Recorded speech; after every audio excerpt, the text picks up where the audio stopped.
इस फल को देख रहे हैं आप? अभी अभी अपनी डाल से अलग हुआ है। बड़ा दुख होता है ना जब आप अपने उद्गम से अलग होते हैं, परंतु ये दूरी भी आवश्यक है। अब इस फल को ही ले लीजिए। अपने जीवनदाता वृक्ष से अलग होकर ये ना केवल किसी की भूख शांत करेगा, अपितु इसके भीतर के बीज से एक नए वृक्ष का सृजन भी होगा और कई फल जन्मेंगे। सृजन की प्रतिक्रिया में पीड़ा आवश्यक है।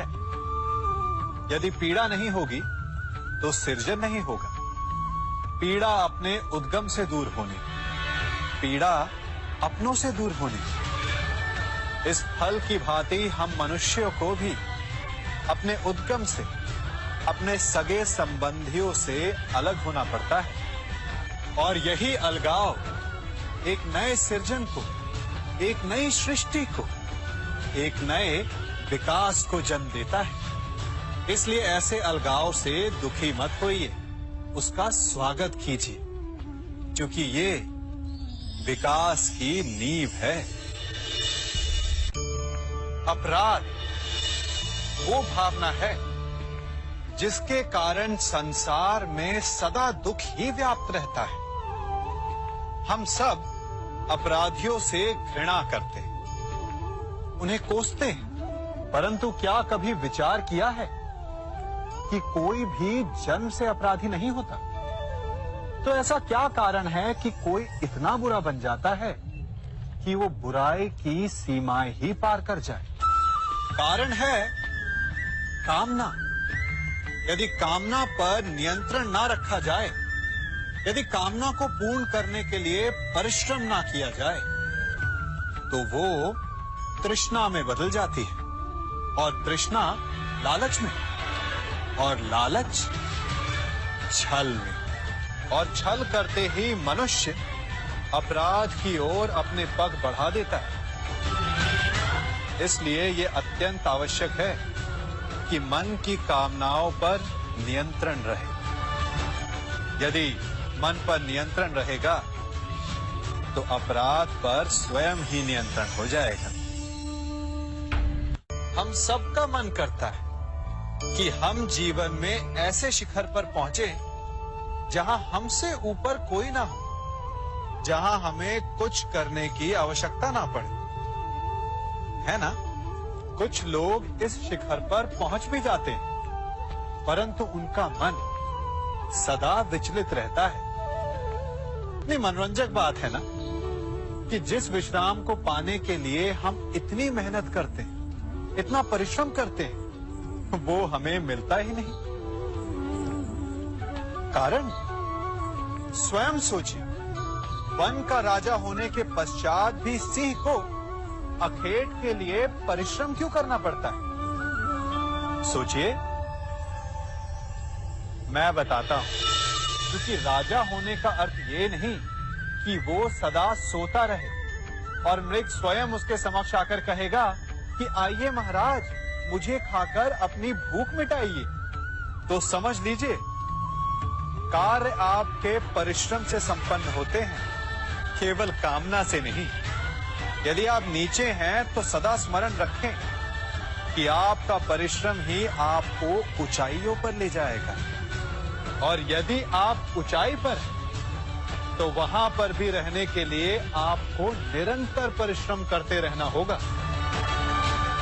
अर्थात परिश्रम से मुक्ति नहीं है, क्योंकि परिश्रम ही जीवन है। सबसे अधिक महत्वपूर्ण क्या है? जीवन, या जो जीवन में पाया, यात्रा, या यात्रा पूर्ण करने के बाद पाया गया लक्ष्य, कर्म या उसके फल? बहुत ही महत्वपूर्ण परंतु विकट प्रश्न है ना? परंतु तनिक धीरज से सोचेंगे तो इसका उत्तर अधिक कठिन नहीं है। यदि जीवन यात्रा है तो उसका लक्ष्य क्या होना चाहिए? स्वयं सोचिए। मान, संतान, धन, नहीं ना। अंतिम लक्ष्य है परम आनंद, और ये अचानक से नहीं मिलता। इसे पाने का केवल एक ही उपाय है, और वही आपका कर्म, वही आपकी यात्रा भी, और वही आपका प्रारब्ध भी है। और आपको कौन बताता है कि आपके लिए सही क्या है? वो है आपका मन, जो मस्तिष्क की भांति हानि और लाभ नहीं सोचता, जो आपको ये बताता है कि शुभ किसमें, संसार का कल्याण किसमें, आनंद किसमें। यदि आपका मन संयमित है तो वो आपका सबसे महत्वपूर्ण मार्गदर्शक है, जो आपकी यात्रा, आपका लक्ष्य, आपके कर्म और उसके फलों को सबको शुभ बना सकता है।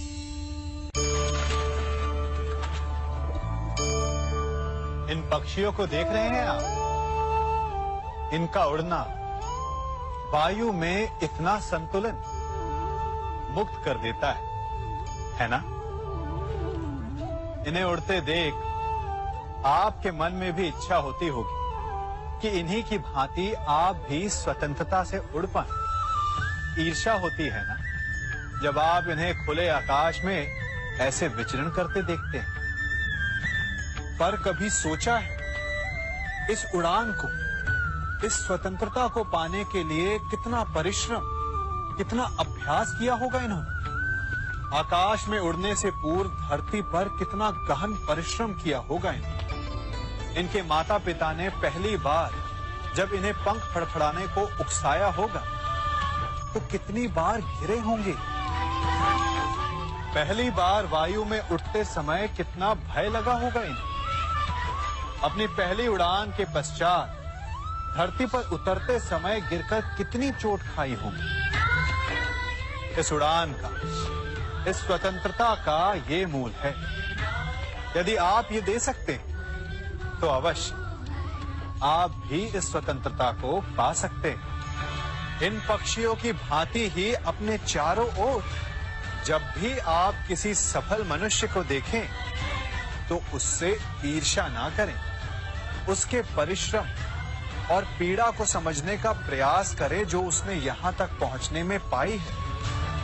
प्रेरणा लें, प्रयास करें और स्वयं भी सफल हो जाएं। कभी वन में सिंह को अखेट करते देखा है? हमें लगता है कि सिंह तेजस्वी है, बलशाली है, तीव्र है, इसलिए वो अखेट कर पाता है।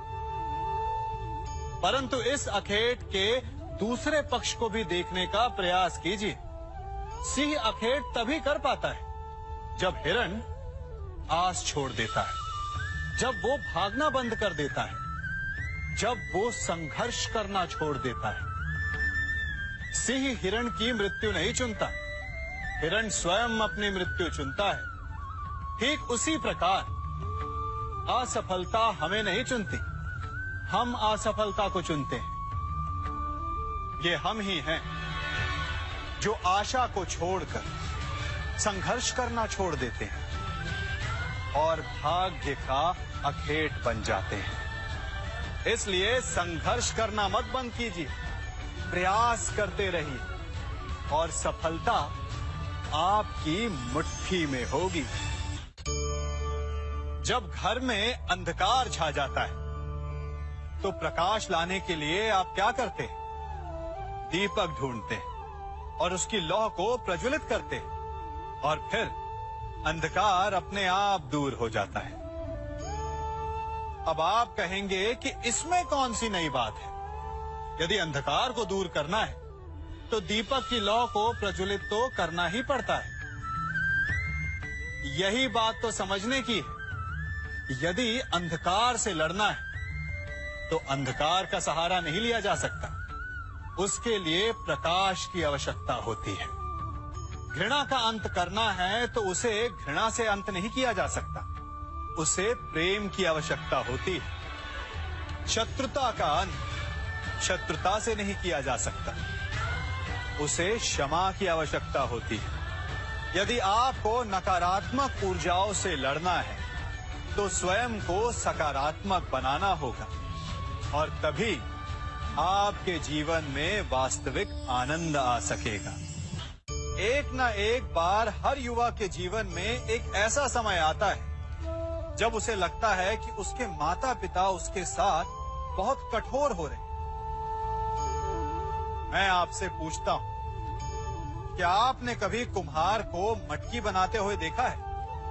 वो गीली माटी से मटके को चाक पर आकार देता है और वास्तविक आकार वो मटकी को तब देता है जब वो लकड़ी के संभल से मटके को बाहर से पीटता है। हम सभी उस कुम्हार को मटके को पीटते हुए देखते हैं, परंतु उस कुम्हार के उस हाथ को नहीं देखते जो मटके को भीतर से बाहर की मार से सहारा दे रहा है।